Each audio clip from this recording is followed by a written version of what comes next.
princesi, wakatozoramba kuda saka uchiita sei?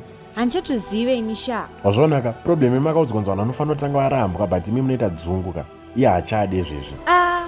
Asika akabva atongoramwa dai ndisina kumbomurama. But Harare yese obva shaya mumwe munhu anokumanga. Ndinotoshaya kuti chichimboitika ndakudawo. Ndakushaya kuti vanhu kana vakanitarisa vanenge vachimbonii. Ingava nemafoundation ndodira. Saka chitombomira. Hazvisika zvemunhu wese. Wakunyanya. Saka uda kundidiko chitongonditsvagira. Ndimbokushayire. But chinonetsa manje ndichoti nenda kuti vana vave vakura vayo. But hauna choice kaiwo. Unenge utori desperate. Ukuda kuti ndiite sei? Handisi kufila bhosha. Ndakuda munhu anenge atongori pasaidi achitongondida.